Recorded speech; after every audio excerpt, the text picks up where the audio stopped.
The kids are finally asleep. This is the Rogue Podcast.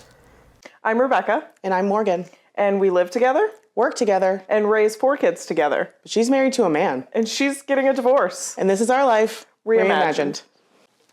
This was quite the Monday. It was a Monday. Yep. Yeah. I started my morning off at Verizon, where I found out that I pissed somebody off in the back end. And they're in there fiddling with my account and adding fees and raising device payments and making my bill go up every month. We talked about this. Like we often have conversations about bills.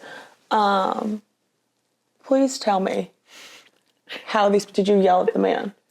How did was it a lady? So I started talking to a lovely lady, and she went over to her manager to ask a question, and he practically called me a liar. So he did, in fact, get yelled at a little bit. Yeah. And then I went over to the corporate store, and nobody got yelled at the corporate store because he was on my side and was pissed because he could see exactly what the people in the back end were doing. Couldn't figure out why they were doing it. So, moral of the story, nothing happened. I didn't get anything out of it. Except a canceled cell phone service. With lots of money due to Verizon and new AT&T phones. Yeah, And we'll deal with Verizon on another Monday. This interaction is kind of the difference between like our generation and our parents' generation, because our parents would have stormed the gates of Verizon. It didn't matter that the salesperson, it wasn't their fault, or the customer service, whatever, like up one side, down the other, throw the ice cream back through the window, if you know what I'm saying. So I think the difference and sort of what makes our dynamic work so well at work and at home is like we're always going to be ourselves, which is just millennials. We're also reasonable. That's what I'm saying. We are more mindful, and we have had some shitty jobs. Yeah. And we know what it's like to be in a customer service position. So like, you're not going to yell at someone when you know it's not actually their fault. Like that bitch that's Don't call me a liar, though. That bitch who's behind. No, okay. Absolutely not. The person behind the scenes like, look, Rebecca, I'm adding $15 this month and $50 next month and $25 this month just for shits and gigs. Like, that person maybe deserves it, but we aren't going to take it out on the wrong person. But we are probably going to swear. But it's going to feel less offensive.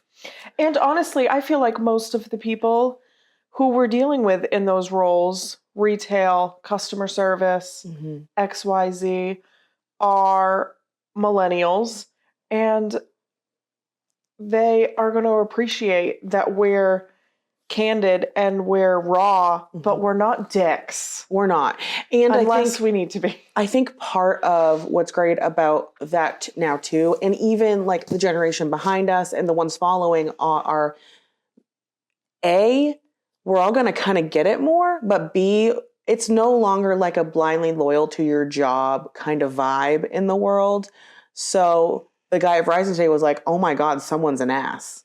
Yeah. Like, maybe he didn't say it exactly that way, but he was also like, this is not okay. I work for this company. Cancel. Don't come back. Yeah. Somebody has a pin cushion with your face on it. I just feel like the world is so crazy. COVID, I think, kind of actually helped made people slightly more tolerant. Yeah, because everything that used to piss all of them off so unbelievably is now just kind of our norm. And you can't just be pissed off every second of every day of your life. No. I mean, I spent like 7 years as a waitress or restaurant manager. It might have actually been longer than that. Like, don't make me do that math. But I can't remember how many times I was like, listen, 60-year-old lady, 85-year-old man, this is one meal you eat out of 3 and probably some snacks during the day. How can it ruin your whole day to the point where you want to yell at me until I'm sobbing in tears? Yeah. That only happened twice. Both old ladies. Mean. Their soup is never hot enough. I don't know if you knew that. Never hot enough. Yeah, no, I just think that millennials are, and not, this isn't just because I am one of them, but I think we are on track to change a lot of things. And is it always going to be for the better? Probably not. Never is. I mean, every generation fucks up a little bit. Yeah. But I think we are holding people accountable and making people aware.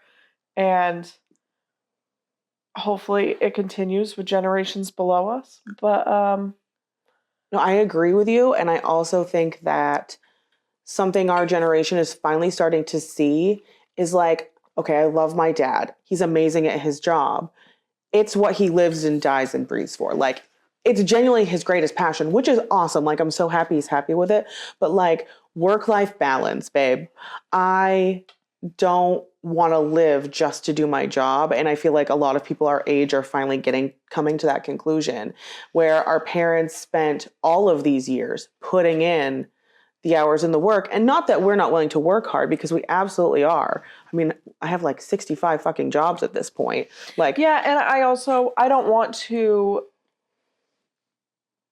what did you just say? I don't want to live to work. You want to work to live. But I also don't want to have to just work enough so I can live. Like, I still want to enjoy my job, and I do. I like being a real estate agent. There's some moments where I question whether I want to do this still or not. Yeah. But I think we are also finding that good balance of, we enjoy doing this, but it doesn't have to be our entire identities. 100% agreed. And one reason I did choose this job, and props to my parents, like, this is a third generation business for me. But what was so wonderful is my dad worked like a lot. There, you know, he missed some things here and there, but he was able to prioritize certain times in our life and like show up for the really big events. He could come to our sporting events. He could, you know, chaperone a field trip here and there, because he was able to make his own schedule. And so I think that to me was really important. And unfortunately, I also work an hourly job. So it's like not the exact same, but we'll get there. We'll get there. I also think that's something that millennials might be changing a little bit. Is I even see a lot of retail managers, or like you as an office manager, who are allowing employees to prioritize time events with their children, or doctor's appointments, or even your nail appointment. And like, people have things in their life that they need to do. And if they work a Monday through Friday, 8 to 5, a lot of that is going to fall during those office hours. I agree. And I think also kind of working alongside that, managers and whoever else working with people, it's because they know that prioritizing mental health is something that is relatively new to talk about and do. And so self-care, like during the work week, is still important, even though there's a job to be done. Right. So you have to kind of find that balance, because I'm as guilty as the next person. If like someone has to call out for a day, I'm never like mad at them. I'm like, oh God damn, I don't want to answer the fucking phones. But like, is it an inconvenience? Obviously. But I feel like a lot of people are allowing themselves to be inconvenienced more. Do you know what I haven't heard of in a long time? When I first started in a restaurant, I worked at Friendly's, scooping ice cream. It was the time of my life. But like X amount of absences and you were just canned. Like there was no questions. And that is one positive I think that's come even from COVID. If you're sick, like stay home. Take care of your body, but also don't bring that here. Also, this is something that I've been noticing now that the school year, at least for most schools in Maine, is coming to an end, is I saw somebody make a post about, I believe it was somebody from Herman High School, who just graduated with 100% attendance in her entire school career. Miserable. From kindergarten, pre-K probably, to senior year in high school. And something I noticed in the comments, like, congratulations, what a feat. Obviously. I don't want to like diminish what she thinks she's accomplished. Like, but also almost every other comment in the comments was like, Did you never have a sick day? Like, were you never sick? Did you never need to stay in bed a little longer? Did you never need like a personal day? Right. I can tell you, this is something that I would have pulled forward with my kid that my parents did well. My dad, like, I think maybe 3 times in my entire childhood did this, but he pulled me out of class early, like, to take me fishing. It wasn't like he didn't tell me beforehand. He just like showed up and like core memory. Yep. I would never give that up for perfect attendance. No. Like, and I was so type A in high school. Also, I just had my stepbrother pretend to be my dad and call me out. She broke the rules. Do it. I didn't. You need that mental health day? Call your brother. Yeah. I didn't know mine until I was in my 20s. So, you know. We'll talk about that too. Yeah, I don't know. My kids are not very old, but we also have had some days where they're just like not into it. And I'm sorry, I don't want to be the teacher who has a classroom half full of kids who just aren't into it today. That sounds miserable. No, there's definitely a balance, and I feel like we're really good. And I know this just from living with you for, over a year now. Something you are really good at is sussing out whether your kid is kind of just being a shit and most of the time, and like genuinely cannot collect themselves because they have so many emotions, they have so much going on, and frankly, the schedule that we put kids under the age of 10 on is a lot. So I think it's really good that you are able to kind of pick up on that and just go, you know what? Not today. Yep. Or even as a whole family, like it's been a week. You know what? Let's just just not go to school today. I also just have a child, my middle, who tests that boundary a lot. And Tyler and I actually just had this conversation yesterday, maybe, because it was this morning. He was throwing a fit about wearing shorts. And it's been an ongoing thing for the last couple of months. And I told him, if there was a legitimate reason that you didn't want to wear shorts, just say it. I get it. Kids have sensory issues. Kids are uncomfortable with their legs. Like, just say it, and I will go with it. But it's just a battle for him. He just wants to win. And the way I am able to decipher that is because the second he thinks he's going to lose something for not doing said thing, wearing shorts, he's over it. Never mind. I'll wear the shorts. It's fine. So but if it really mattered that much to him, he'd be like, fine, I lose it. Yeah. And it wasn't even anything big. I don't even remember he wasn't going to be able to sit in the back. He was going to have to sit in the middle because he was now throwing a fit. It wasn't even about wearing the shorts at this point. And I told him, you're not allowed in this house, in this day and age, honestly, to throw that big of a fit just because you want to. No. It's just not acceptable. You are old enough. And frankly, my kids probably act a little older than they should. I forget he's 6. Yep. Regularly. Yep. He is, in fact, 6, and he is going to throw fits. But I'm also just going to bring him back down to reality because it was over shorts. That's, again, I think that's another difference between our parents and us is, it's not like I'm bashing their generation. It's just different, right?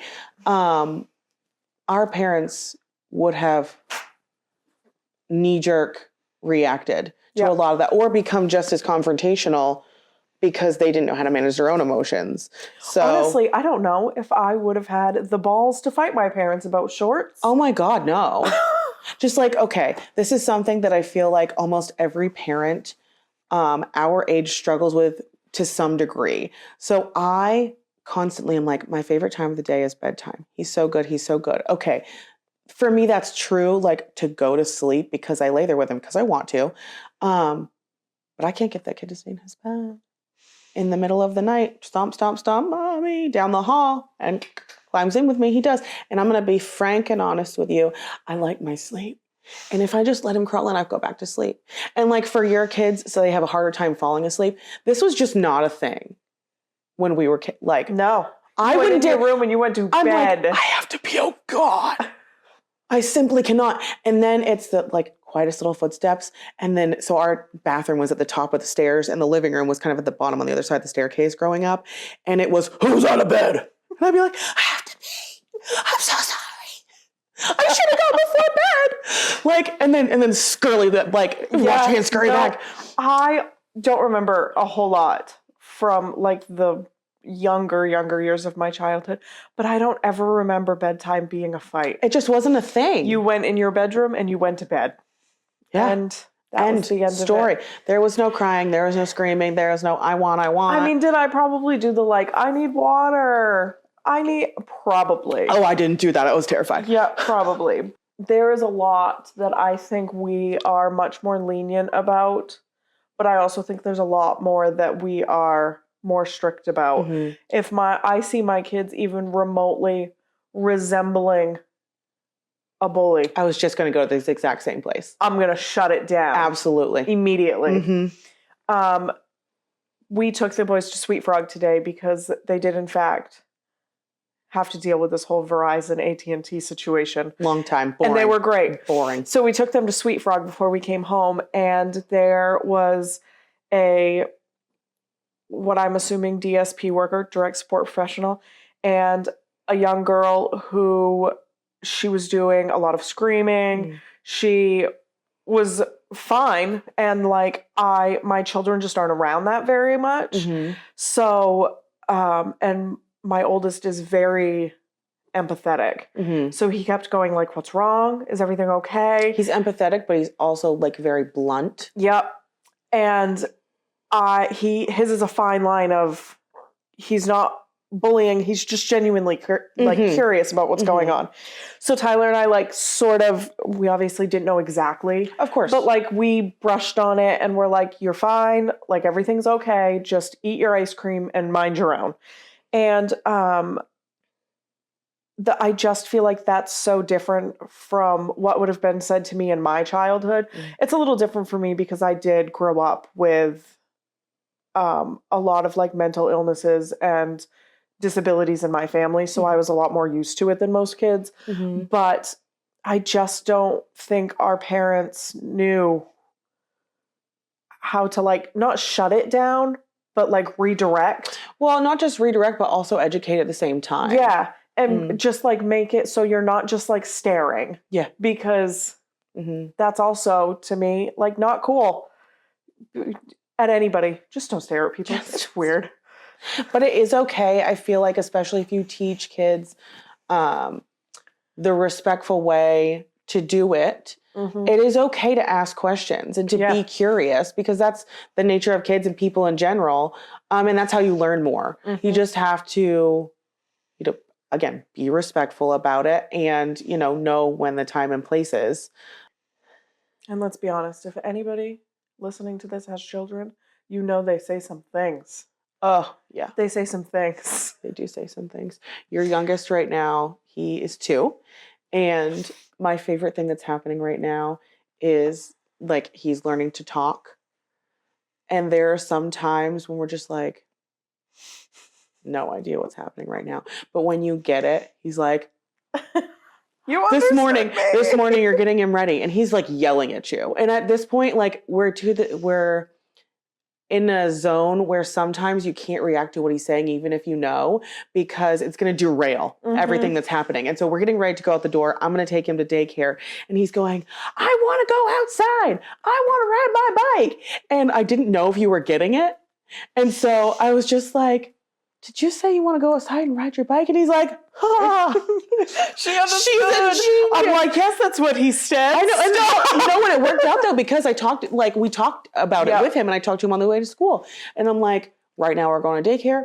You can absolutely do this when you get home. And he was like, oh, all right. And then you're like, you want a snack? And he's like, hell yeah, I do. And and so it kind of went from there. But it's my favorite thing. And it was with Graham too. Just that moment that we're like, they understand me. This is so good.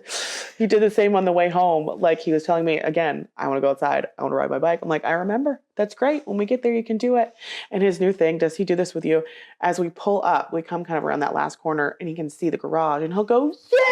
Yes. Home! He does the same thing for McDonald's, so he's not that excited about Which is home. ridiculous because he doesn't even really like McDonald's. No. Every time we go by it, he goes, more, as we go by. It's like he recognizes I would say he's just getting at that point where he's starting to realize that he's recognizing places. Mm-hmm. And I don't know if it's the excitement of like, oh my God, I remember that place, or the place itself. But he's a peach. He is. He is. We drove by there's a playground that has like caution tape all the way around it, and it has for months, maybe longer. And every time we go by, he goes, go outside, and just like points at it. I'm like, we can't, like, I know you want to go to the playground. We can't go to that one. Maybe we can go to another one. And most days he's just like, and then we move on. And today, and I was like, we can't go there. And he's like, go outside. And I'm like, listen, you can go. It's been 12 hours since you told me I could, bitch. Let's go. Now. I think there's a drawback from kind of our generation too. And I think this is a good segue into that. Our kids have this much patience for waiting for things. Same. We can get everything at the drop of a hat. We can order everything. You never have to wait for a thing. And they're like, no, now. Yep. Now. Graham has been obsessing over Buzz Lightyear's cat, like the animatronic one. When I was still living with his dad, a million times we were like, do you want this cat? You love this movie. You love this cat. And he's like, nah. Look, we'll be at the toy store, like fully intending on letting him have like a bigger toy thing. And he would pick out like a little Paw Patrol car, action figure, whatever. And we're like, all right, I guess he's just never going to get this cat. A couple months ago, he's like, I want socks. And I'm like, all right, start looking for it for his birthday. Nowhere. It's in no stores in any of the drivable region. And he's losing his mind about it. And like, he'll forget for a couple weeks at a time. And then all of a sudden he'll be like, I want socks. Socks. Where is he? And I'm He's like, not here yet. I'm working on it. And he's like, are you? Like, it doesn't feel like you are. But it's like that with pretty much everything. Yeah. Like the food they want to eat. Yep. And I am not entirely sure how to teach that patience. We just rode in the car with nothing to watch. We also just, like you said, I even think adults now don't have much of that patience because we can order whatever we want. And unless you live in the middle of nowhere, it comes to you rather quickly. Mm-hmm. So it's kind of hard to teach something that you don't have. Yeah, like we learned our patience. We learned how to just live in silence and entertain ourselves. Yeah. And I mean, I would say our kids play outside maybe a fraction more than some, especially now that I was just going to segue into that because we have made some great decisions, not only in our lives, but in the last year and a half that we've been what we are. And we've made some not so great decisions. And this house is one of the top. Absolutely. Because I don't know if I have seen my middle child from the hours of 7 a.m. to 5 p.m. since we moved in. He checks in. He's like, you going to make me lunch or not? He is outside all day long. He's living his best life. He is. They are really enjoying it. And honestly, that it's not really something that I thought bothered me all that much. I know a lot of people talk about it. Our generation was outside a lot. I remember even in the middle of winter, getting off the school bus and not being allowed inside until dinner was ready. Yeah. So like, that was just a big thing for us. And I just didn't really care all that much for my kids because I'm not an outside person. So like, if you don't want to go outside, don't go outside. Like alabaster skin. Man, like ghost or lobster. And honestly, is there ever a good season in this state? You're hot, you're cold, it's buggy. Yeah, that 2 weeks. Yeah. Like at the end of May, early June. And then the 2 weeks like end of September, early October. Yeah. And then the rest of it's just, trash. We don't have tornadoes and we don't have like animals that can do you a murder with venom. But other than that, trash weather. It's not great. It's not great. I think that's one of those things I didn't realize that I wanted to pull forward, though, until it started to happen. Same. That's what I mean. I didn't even realize it bothered me until it started happening. And now I'm like, go outside more. Yeah. Like they come in for an hour and I'm like. I think we've even been spending more time outside. I mean, because last summer, short of lawn care and a couple of beach trips, it was so rainy. But like, I didn't go outside. Nope. And I think that's one of those things that makes me think, what else could I pull forward that we did a bit more that we just aren't thinking of? And I think another one, and your therapist actually has brought this up, is chores. Yeah. We don't make our kids do anything except for flush the toilet and cut. And I think we've been pretty decent at making them put their dirty clothes where they go. Yeah, I've been starting to work on this, probably more so since therapy, because frankly, the last 6 to 18 months of our life have been insane. Oh no, it's been an uproar. This is house number 3 since I've lived with them. Like, and shit got chaotic. It's just been easier for us to just do it, which goes back into the patience thing. But, and hopefully this is not wording that's going to offend somebody, but I'm going to say it anyway. I have had to drill into not only my children, but also my husband, that I am not their slave. Like, I am not put on this earth to take care of your dirty socks. It's not my job. I will keep you alive. I will keep you fed. Pick up your shit and go to bed. And like, I will also pull this back into their screen time, because we are in fact parents who swear we allow more screen time than we should. We let them eat junk food. We let them eat junk like food. A lot. Sugar. Red dye number 40. You have it. Take it. But, and to be frank, am I a parent who's going to limit screen time at any point in my parenthood? Probably not. We've tried it. And they're naturally doing it themselves. And I honestly think it's just going to continue that way. And I'm okay with that. Yeah. I also am on my phone too much. Same. It's just the world we live in now. But my oldest will, in fact, go to a different world. He's in a whole new galaxy. He does not come down to Earth for hours at a time. And he does, in fact, while on that other planet, eat many snacks, take off one sock every single time. Just one. Just one sock. And mess everything else around him up. And then forget he ever did it. No recollection. You're like, oh, clean up your mess. He's like, that ain't mine. Not mine. Didn't do it. I just watched you eat the Rice Krispie. Throw the wrapper away. Yeah. So I have been a lot better at, and I also think it was more so me stating something that has like really bothered me, because I felt like every person, excluding you most of the time, in the house was just had me there to pick up after them. Yeah.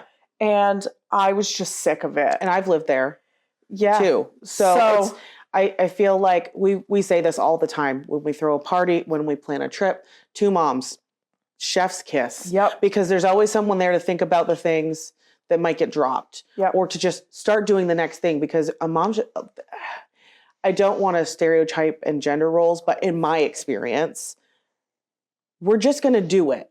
Yeah. I don't need you to tell me what needs to be done, unless, like, if it's a recipe you usually make, I'm like, I could absolutely make this. Okay, I'm not an idiot. However, please tell me how you do it. Yep. So that it can be, we're very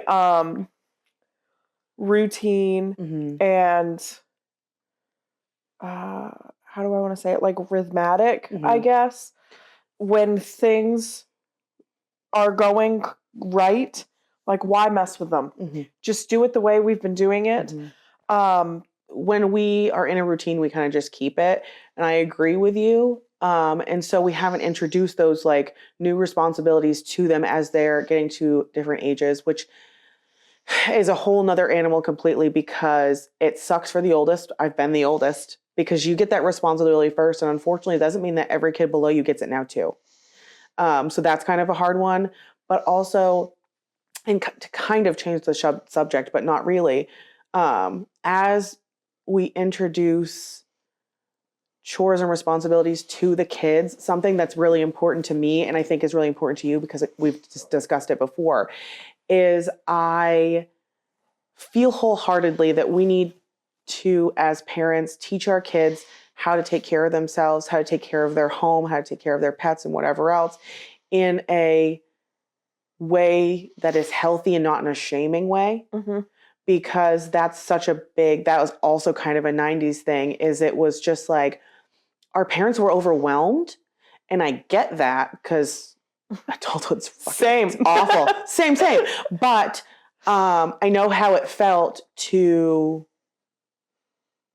I don't want to say I feel shamed, but it was like a punishment as opposed to this is something that all of us have to contribute to make our life happy and work. And also, I don't know if it was the same in every household, but and my therapist is working with me on this one, if my kids clean their room and it's clean, but it's not Rebecca clean, which is all the way clean. On a scale of 0 to 100, she's at 105.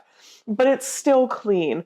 And I know when my mom would come in to inspect my room, if it wasn't perfect, you were in trouble. Room inspection for me was such a hard one because, and I saw this, I think, in my sibling as well. And it's almost the same as like school. Sometimes all I have to give is making the floor kind of spotless, making my bed ish, and like shoving some shit in a closet. Like sometimes that's all there is. Mm-hmm. And I think I noticed that in my sibling more than me, but it's just, I don't know what I'm saying. It was also different for me because I had 2 brothers growing up, and what was expected of their rooms was much different than what was expected of my rooms. I did not have that experience. See, so I also had 2 younger sisters, but there's quite an age gap, so we didn't really have that dynamic. But this actually brings me back in, and now I remember where I wanted to go earlier. We always circle around. Yep, to the gender roles. Mm-hmm. So, and once again, I'm going to bring my therapist up a lot because she's fantastic. But I said this to my therapist as well. I am not somebody who is like, you're a woman, you need to be married, you need to have X amount of children, and you're going to cook and clean every night. As a matter of fact, don't have kids. Don't do it. It's a trap.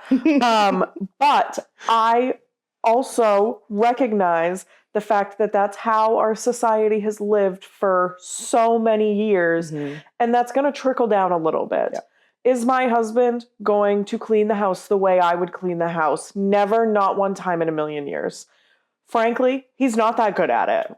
He is going to pick up a few things, the dishes, maybe. Mm-hmm. And I am just somebody who's willing to accept that. I am willing to do more. I also am home more than you and Tyler. Mm-hmm.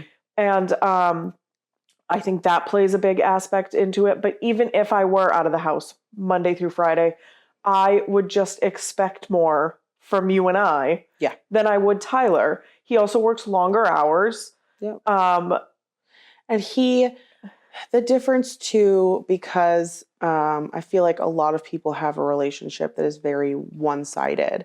However, right, which is not what I'm saying. No, and I just want to say that right out loud because he has so many things that he does mm-hmm. to contribute to the household in the house.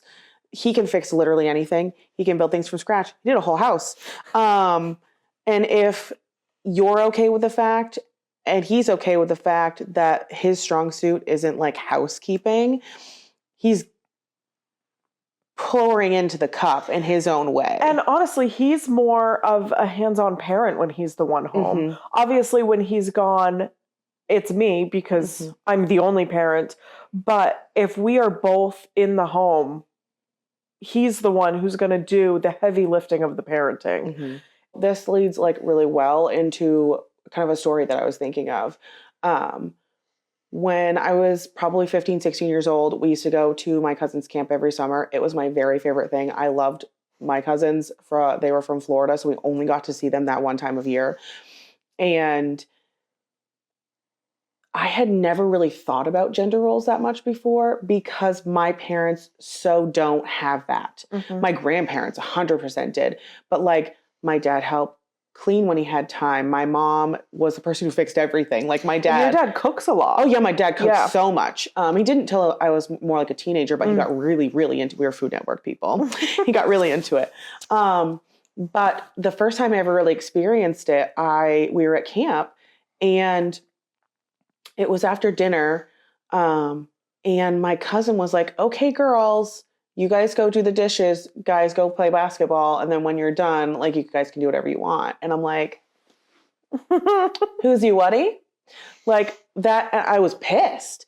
And it, like, I think about it to this day because I'm like, that just doesn't register to me. And also, but at the same time, I'm not going to say this was a benefit because it absolutely wasn't. However, I do think that girls are still a little bit better trained to become adults at times. Again, I don't know with my parents that it was necessarily a gender roles thing. Maybe it was just a them thing. Yeah, because like, you only had girls. So like in your... So it wasn't a difference. And I know you kind of had a different experience with your brothers. But like when I left, I could do my own laundry. Of course I could. Like that had been a chore forever.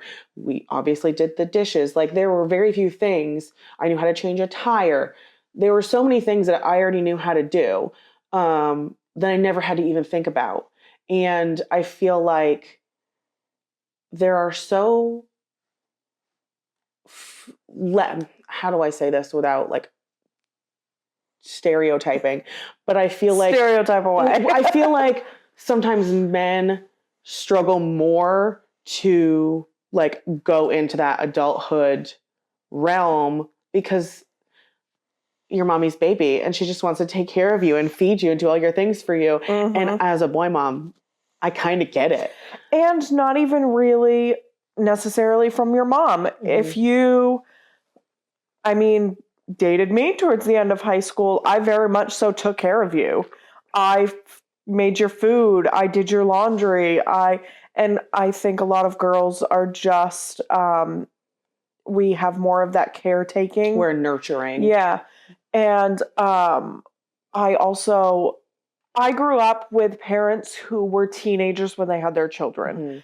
And they did a lot of things probably not great. But one thing that was like drilled home, probably more so to me because I was the girl of the family for so long, you got to take care of yourself because my parents, in fact, had to take care of themselves at a very young age. And also, no teen pregnancies. That was also drilled in pretty hard. Drilled in pretty hard? Ooh. So I just think that it was a big thing in the 90s. It was a big thing in the early 2000s. It was big in the 60s, 70s, 80s. And I think we are starting to, and I'm hoping this is kind of where you wanted to go, but I think we're starting to realize that I don't want to raise, because I have 3 boys, I don't want to raise boys into men who can't figure out how to turn on a washing machine. I think that weaponized incompetence is so rampant right now. And I am like this in work and I'm like this in real life. I have so much patience so much of the time, maybe more than I should. I do not have the patience for someone who can't just fucking figure it out. Yeah. And this is why I think the military is such a good choice for so many people. Because my husband, in fact, grew up with a mom who really liked taking care of him. Yeah. And not that that's even a bad thing. No, I noticed it with my own son. Like you kind of just, it's easier to do stuff for him because you like to help. And then one day you wake up and your 5-year-old has trouble putting on his own underwear. Yeah. And Tyler just became an 18-year-old who now had to take care of himself. He had to do his own laundry. He had to not so much cook his own meals because at first, terrible food was being cooked for him. But in the military, you kind of just like get thrown into that and you either figure it out or you eat a lot of gas station hot dogs. So, and Tyler can, in fact, do most things. If I need him to do the laundry, he can 1000% do the laundry. Mm-hmm. He can cook most of our meals. Mm-hmm. And frankly, he cooks a decent portion. I would say we're getting almost to a point where we have like staple meals. Yep. That we kind of just like toss around. Now every once in a while we'll throw no one in there. And I love that because usually I try and take it. Yeah. Because we're getting almost to a semi-balanced schedule of who cooks what, because you are home so much that I just don't think it's fair for you to have that on your head as well. Mm-hmm. Like the cooking isn't even and I think we're a lot of 30-year-old women or men, whoever is doing most of the cooking and planning in their homes, is starting to realize the act of cooking isn't even the problem. It's the act of figuring out what you're going to cook. What the hell are we going to have for dinner? And my husband is, in fact, a people pleaser. Whatever you want, babe. Yes. And Morgan usually is too. We're changing that now because we're doing a lot of meal planning. Mm-hmm. But we have to. Almost every question I would ask when it comes to planning and what needs to happen next, it was whatever you think, whatever you want to do. And I don't think people are realizing the mental load that that's putting on other human beings. And it's not just with dinner too, but like, and I feel like I've seen a lot of growth in Tyler actually since I moved in, and even with just like chore things, because a lot of the time we have our like set routine, but if we're preparing for an event, he doesn't go, what should I do now? What should I do now? What should I do now? And I feel like that was something that you were and you were doing a good job communicating. I cannot look around. Yeah, open your eyes. In the nicest way possible, fucking look around. You'll figure it out. There's something to do.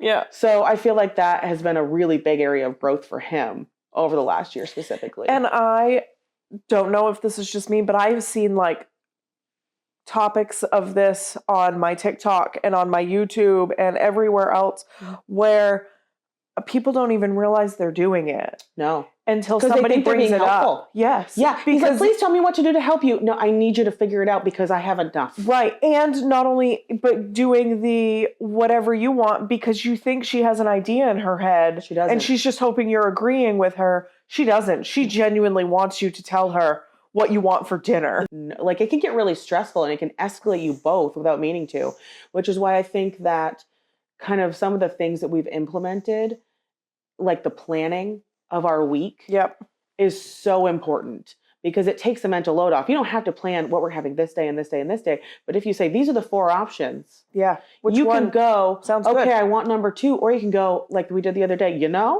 none of them. And here's what I want instead. And that's still okay. But it just really helps with that like mental burden. We can think about it for 30 minutes while we meal plan. And then the rest of the week, it's not a problem. Yeah. And I just think something that we keep going back to the millennials thing, but I think something that we're doing really well that I think was difficult for generations before us is communicating how these things are affecting us. I was so proud of you last week, and I've told this story 6,000 times, and I'll continue to do so, okay?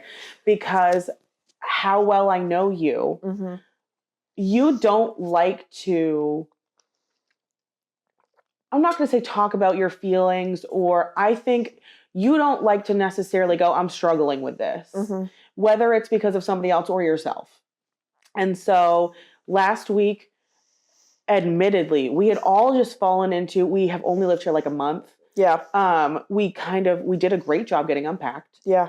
And ever since then, we just have not until like kind of this week. Except for when my husband decided to go build a deck for his friend. Nope, a roof for his friend in the middle of moving. It's fine. I'm over it.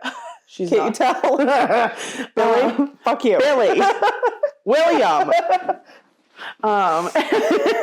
Sorry, keep going.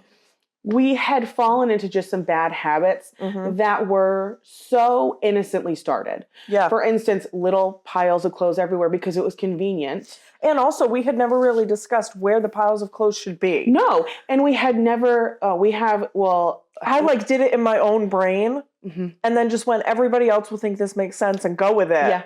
Anyway, so we had come up with these little bad habits. I was still doing the dishes. Tyler's still taking out the trash. We were doing the things that we knew on the very front of our brain that needed to be done, but a bunch of little stuff was just falling to the wayside. And she sent a text to our threesome group chat. Yes, that's what it's called. And said, listen, I'm feeling really upset about, not upset, I don't even know how you worded it, but you just communicated the fact that it really felt like everyone was just expecting you to pick up all of the extra and all the stuff that was dropping down, and you were feeling frustrated about it, and you didn't want us to, and it was so funny because you're so not the please don't be mad at me ever type. But I also knew that it was on a text message, and those can be interpreted in so many different ways.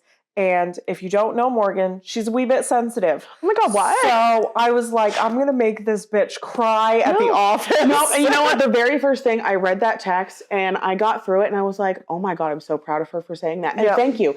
Because sometimes, and I've been in your position where I'm the one who has done 90% of the work. I hope you're not doing 90% now, but you know what I'm saying. And gone, they're doing it on fucking purpose. Yeah. They're being lazy little shits because they know I'll deal with it. And that is, especially in my case, never the case. Right. My little ADHD brain forgets things exist. Yeah. And so now we've discussed it. We've like kind of figured out a plan to move forward. We'll have to bring our chore chart in for show and tell. It's very cute.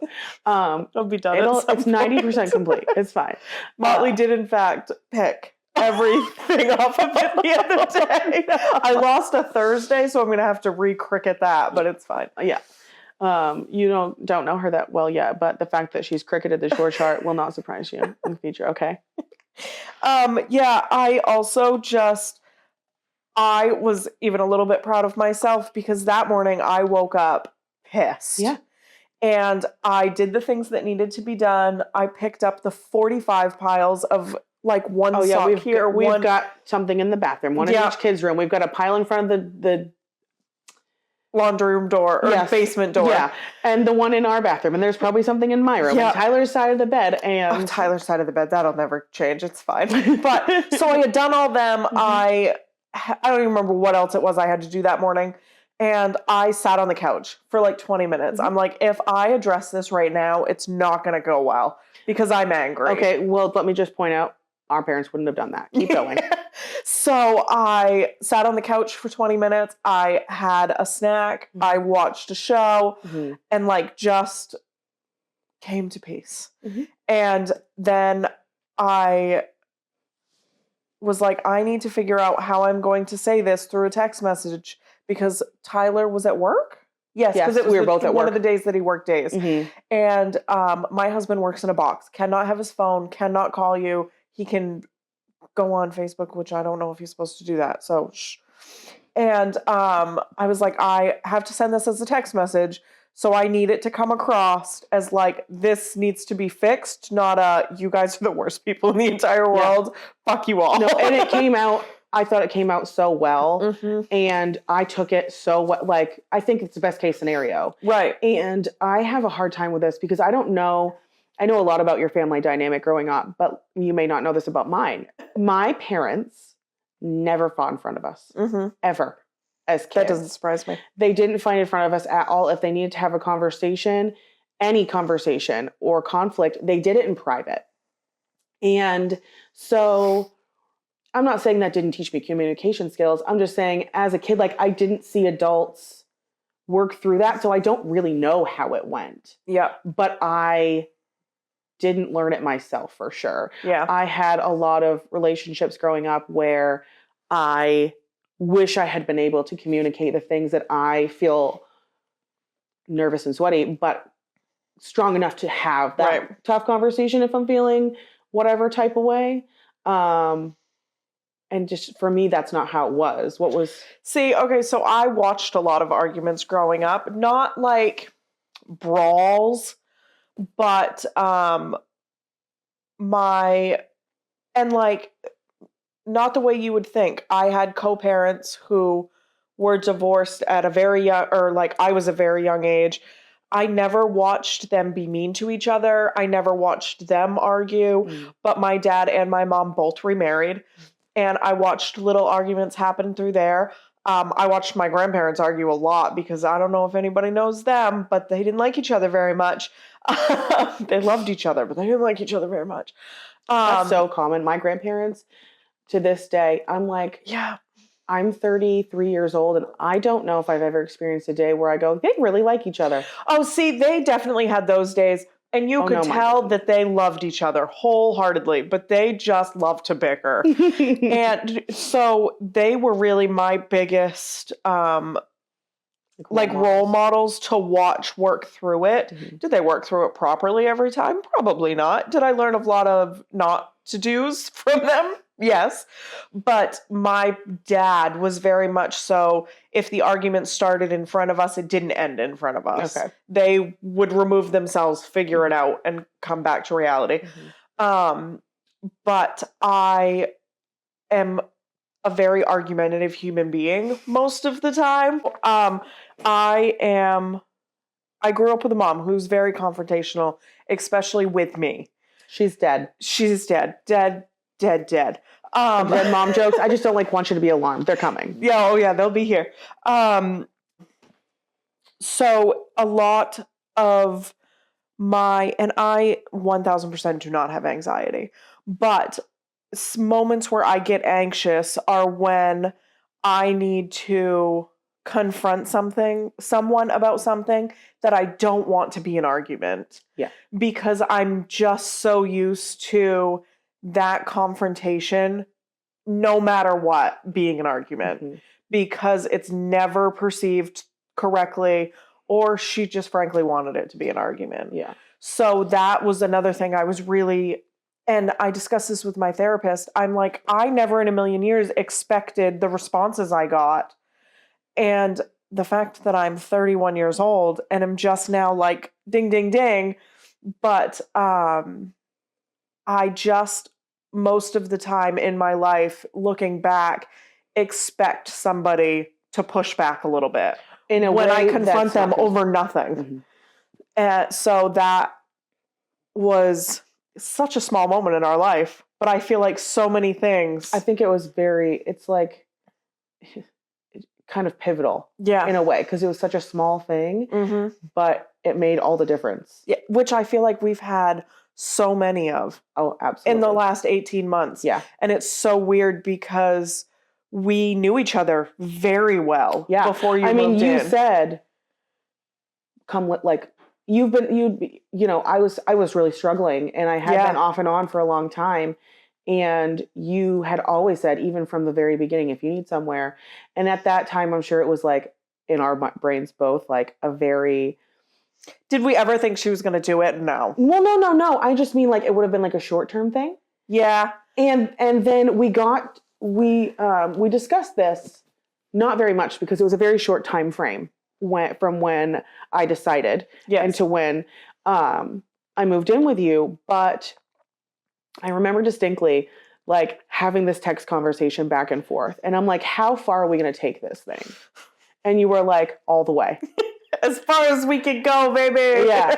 And I was like, okay, interesting. And I don't think I really believed it for the first almost till current. Yeah. Interesting to me, because this is another thing that was different for us growing up. So I don't even think it's a millennial versus not millennial thing. But my parents' bedroom, no fly. Yeah. Don't go there. It's not allowed to happen. And so it's so interesting to me how comfortable your kids have always been in your room. Because especially when we first started coming over, Graham was just basically a baby. So he had his own bedroom, but was in our room a lot. I had always thought kind of my room would be the same, and it's not. And I kind of love it. Mm-hmm. They'll just come in and say hi, chat. Kingston is her middle. He'll come in and just be like, will you play the Switch with me? And we'll throw it on, and we have such a good time. My dad's room, I feel like we were never really in there. Yeah. If I was really sick, maybe, I slept in my mom's room a lot. Yeah. A good portion of my childhood, my mom's husband worked overnights in the mill. Mm-hmm. And on the days he was working, I fell asleep in her bed every single time. Yeah. I also have... My oldest is very much so somebody who just needs his alone time. Mm-hmm. And not so much the first house we lived in. He wasn't really that type of kid yet at that point. But when we moved into the fixer-upper we moved into, it was very small. And he shared a room with his brother. And so his alone time just happened in my bedroom. Can I tell you that a light switch just went off in my head? And I almost want to cry about it for him in a good way. Like, I didn't realize how suffocated he was in that house until I just thought about it, because I think the difference now, like, he'll eventually share a room. Yes. He's not right now. We'll get there. We'll get there. But the order in which we have the kids is good. Will be good for that for the first couple of years, because he'll be sharing with your youngest, and that is like a much larger gap. So he's less. They're also obsessed with each other. They are also so obsessed with each other. And your oldest two are so close, like great brothers, but they are very different. Very. And it's just, we talked about it earlier, like this house was like the best decision ever. And that's another example of that I had never even thought of until you just said that, because he used to spend so much time hiding in your bedroom. Yep. And you would have to be like, do not go in there to the other kids. Yeah. And even like Tyler, you'd be like, Owen's in there by himself. Like, just give him some time. And Olin he is so good almost all of the time. He will do just about anything that's asked of him. His brother is just the Energizer Bunny. Oh, yeah. He is constantly on the go. He constantly wants to talk. He wants to be, and Olin he drains him almost immediately. And in small bursts, Olin loves it. Because Kingston is also like kind of obsessed with him. Oh yeah, 100%. He constantly wants to show him new tricks, show him the thing he's learned. Roblox, want to do this? Yeah, and Olin really likes to have that like validation, and he feels the love, but sometimes he's like, just a little too much love. I need you to back up a little bit. Yeah. There has even been a lot of moments in this house where you can see him. He comes to the couch where everybody is. He starts playing on his TV and he's like, I can't. Yeah. And he just goes to his room. He doesn't say a word to anybody. He just pieces out. And this, I think, is again a testament to, this kind of whole episode is about being a millennial parent. And it doesn't mean we're better, but it does mean we're different. Yeah. And I think that something that you guys, I'm just going to give you props all the time.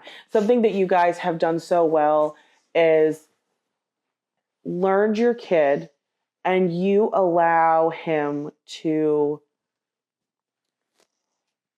step away. Yeah. And you he has learned to just do it. He doesn't have to have a meltdown first. He does, because he's always been allowed to go, ooh, yeah, I'm done. Yeah. And you give him the space to do that. Even if it doesn't mean physical space, but I also feel like, I don't know if this was a thing for everybody growing up in the 90s. We had a lot of forced family time. Like, had to watch the movie and you had to do it. It wasn't an option. There are times where we still enforce that. Yes, absolutely. I will, unless it is a moment where one of my children have been like, I just need a little bit. I am going to make you interact with other human beings, because you're not going to be a shut-in. You don't make them do that. I'm sorry to interrupt, because I know you're trying to think of what you were going to say. Another thing that I really appreciate about you, because I was the kid at every family gathering hiding in a corner reading a book. It was too much for me. I didn't want to have to answer a ton of questions. I didn't want to be the center of attention. Like, hiding in the book, reading a corner. And you don't make your kids come. Not be there at all, but like, if they want to hide in their room the whole time people are over, go for it, babe. Oh yeah. If they want to like sneak out and go play outside, absolutely have a great time. But if they want to be the center of it, Kingston, God love him. Even if you're feeling a little frustrated, you kind of let them have their moment, and then you go, okay, now we gotta bring it back down to earth. I'm sorry. No, you're fine. I had lost it. I started saying that whole thing for a reason.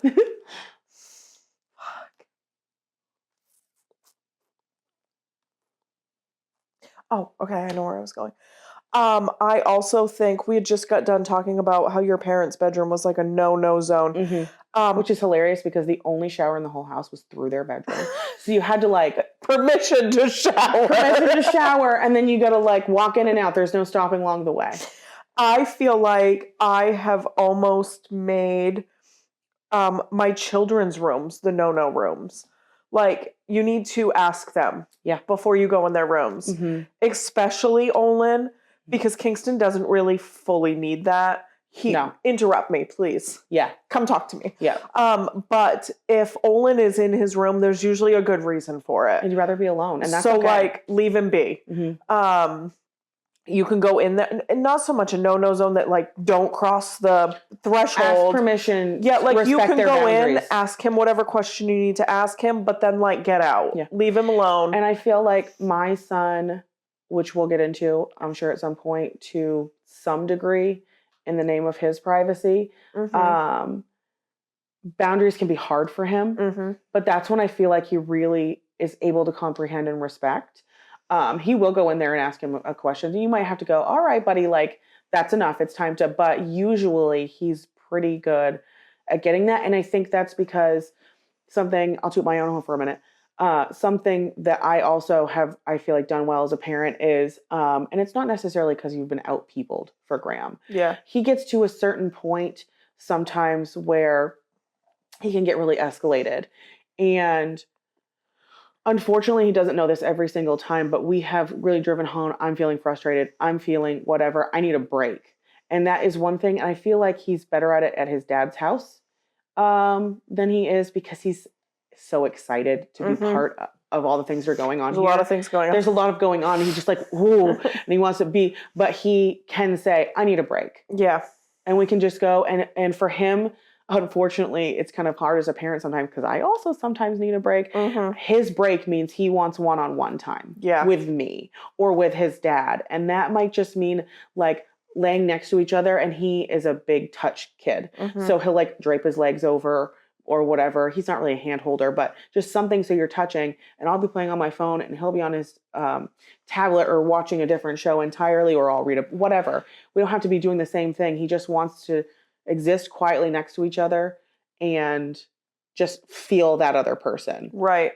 I also feel like Olin is very good at communicating that he doesn't want to, just wants to be alone. And he's getting really good at doing that very respectfully. He is.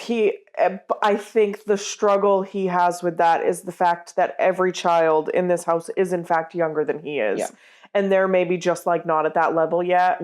So he's doing it and communicating it and trying to get it to go through and they're just not grasping it. But that, I think it's like this, like I taught my sister how to potty train. It's kind of going to be the same thing. He's going to teach them how to effectively communicate their needs at the same time that we're doing it as parents. Right. And like, I couldn't have a better teacher. The kid is, I don't know what we did. Good genes, I guess. Hey. And I just also want to be hyper aware of not putting stuff like that, adult roles like on him, because I feel like growing up, I wasn't even the oldest. I was the middle and or the youngest when it came to just me and the boys. And I was still very much the one who, like, my mom would leave for the day and be like, keep an eye on your brothers. I'm younger. Like, should they be keeping an eye on me? Yeah. No, they shouldn't be. No. But it's not, I don't want to say I didn't raise my brothers, none of that. But I am very hyper aware of the like kids raising kids. Yeah. Because my oldest knows so much and is so aware of himself and his surroundings most of the time. And that's something that my middle 1000% lacks. Yeah. But it's not Olin's responsibility to teach that to Kingston. No, it's not. He's going to teach it just living. Just right. But it's not his job. No. And I don't want him to ever feel like it is. No. And this is a phrase that comes I don't know if I've ever heard either of you, one of you say it. And if so, like, I apologize for chucking you under the bus. One phrase that makes me a little uncomfortable is you need to set the example. I really don't. You have to set the example for your younger siblings. Mm-hmm. I don't like that responsibility. And it's probably very harmless for a lot of people. Mm-hmm. But I was the oldest growing up, and my sister, I don't even know if my parents said that to me, but I already know how much pressure I put on myself as a kid and how much pressure I felt even if people weren't thrusting it on me. Right. I think every kid is always, the oldest is always going to have that little bit of like, I also think personality wise, it depends because I can almost guarantee my oldest brother did not feel this. But I think kids who are type A and the oldest are always going to have that little bit of like, they're watching me when in response to like their younger siblings. Mm-hmm. And I think a little bit of that is fine to internally think. Mm-hmm. I don't think it's fine for us to push that onto them. But I think if you think you're being watched, for lack of a better term, and you are like feel shame, or then maybe you're not doing something you should be doing. Yeah. But like, I think having that little bit of accountability internally is not a bad thing. Because I know sometimes I do that as a parent. Like, oh, I probably shouldn't be doing that because like my kids are watching. Yeah. And like how we have to, my son picks up on phrases. Yeah. And they're not even necessarily like profanity all of the time. There was one time he screamed motherfucker at pre-K. There was a parent meeting. Anyway,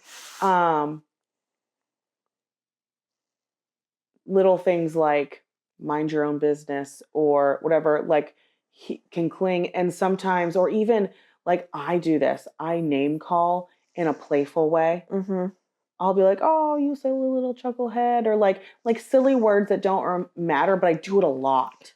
And so it's something that I've tried to work on myself. Like, just don't name call. Like, you can still be silly and in that moment and whatever. Right, because, and I think a lot of people name call silly wise, and you just don't think it's a problem until you run into a problem.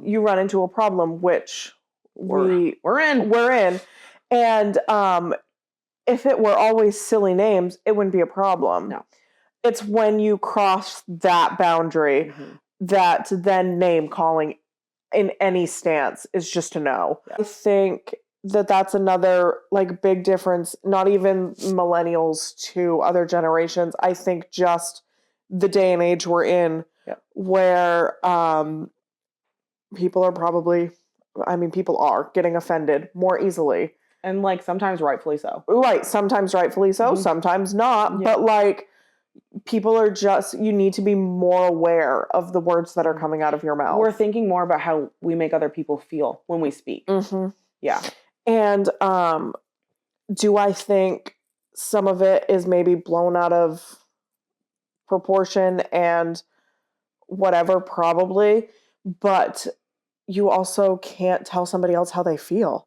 So, like, if they feel that way, they feel that way. And you apologize and you move on. Well, we've talked about a lot of things, a lot of parenting, a lot of kind of just how we are as people because of our generation.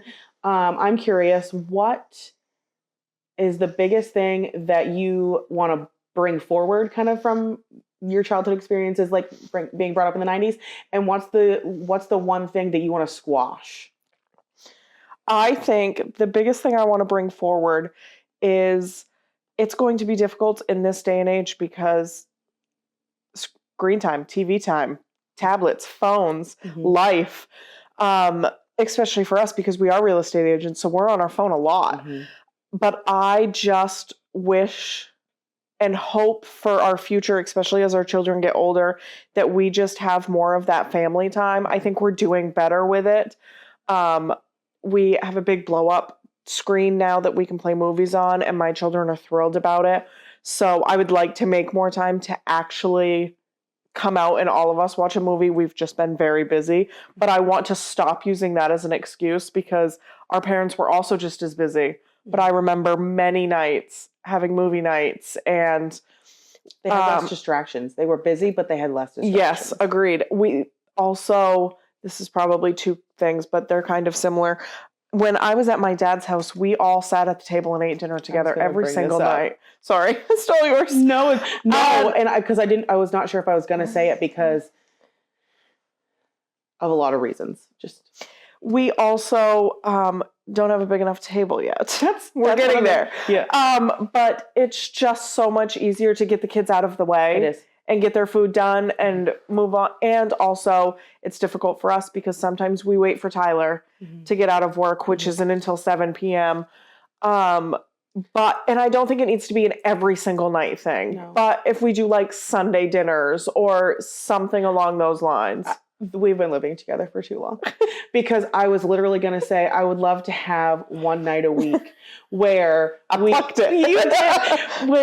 all sit down and do a dinner and then maybe something special after, whether that's go for ice cream or watch a movie together or something like that, because I think it's important that we prioritize our adult time, which means you two separately as a couple, but also the three of us together because we genuinely all enjoy each other a lot. But also time where we can come together with all of our kids, even if we have to force them a little bit. Even something just as simple as a walk. Absolutely. I mean, Tyler took the kids on a walk today while we had that Zoom and we're working. And they just like it so much. And it's just something we don't think to do because we are so busy. Yeah. Something I want to squash from the 90s or my childhood. Leaving the old generation. Keep it, boomers. My mom, but she's already left. She did. Probably just the I don't even know if it was more so my growing up or like my parents growing up, but like the kids should be seen and not heard. I 1000% have gotten many brilliant ideas from my children. I think they are brilliant. I think they will in fact rule the world someday. Will they? Maybe not, but like I'm going to instill that as long as I can.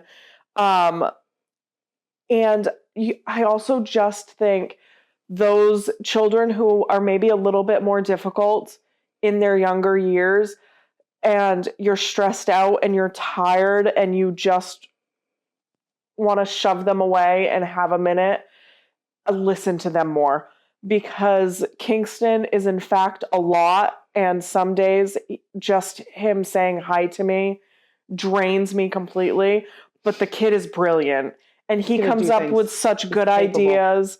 And he is just so lovable. And I'm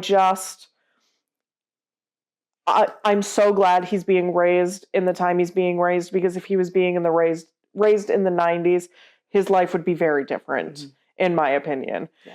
And hopefully I can make that better for him. We'll see. I think you're doing a great job. Thanks. Yeah. What about you? I stole your things you're going to bring in, so just something you want to squash. No, that's okay. I can come up with something else. I think something I would like to bring in to like us as a whole. My dad had this outrageous thing when I was a kid, and he was like, "We're going to hike every mountain in Maine by the time you graduate high school." That's psychotic. We're not doing that. But I think doing more like nature-oriented outings with our kids. There's so much to learn. Big ones. Yeah, we've discussed kayaking. My children would love that. Yeah, I just think there's so much to learn. And I think you're not going to bring, okay, if we're going on adults-only kayaking trip, we're going to bring our phones, we're going to do our social media, and we're going to be so cute, blah, blah, blah. But if we're going to bring our kids, there's not time for that. And that's probably for the best. Yeah. So maybe some pictures here and there for the memes. That's what we need to bring in. More pictures, because we're really we're so bad at it. So bad at it. We have like 3 pictures from a whole week in Tennessee. Yeah. And then something I want to squash, and I'm not going to say, I'm kind of skirting my own damn question, but it's fine. I think something I would like to squash for Graham and whoever else needs it in our house is just feeling like you have to do everything yourself. Mm-hmm. And you have to only rely on yourself for like mental situations. I feel like that was kind of a thing for us as kids is kind of, and not because our parents didn't care to listen, but they just didn't know as much as we know now. My mom and I have talked about it, even just like raising babies and stuff. But I felt really alone a lot. And I don't want our kids to ever feel that way. And I want them to know that we're here and their siblings are here and their pseudo siblings, right, and whatever else. And there's always someone there to help and to love on you. So, which is crazy too to me because I think, like I said, a good portion of my childhood I have pushed way far back there, but I can recall many moments where I felt alone, and I in fact had a lot of siblings. So like it's that feeling alone in a crowded room. Yeah. And let's get rid of that. 100%. Goodbye. So to absolutely wrap this up, I think we should play a cute game that my therapist does with me every single time we end a session. Oh, fantastic. It's not actually a game, but it puts me on the spot and I feel like I'm going to sweat. What are you going to do for self-care this week, Rebecca? Sleep. I'm going to book my children plane tickets to go visit their grandmother in Georgia for 2 weeks. And if that isn't self-care. Self-care. Yeah, I don't know what is. What are you going to do? This is the part where I never answer.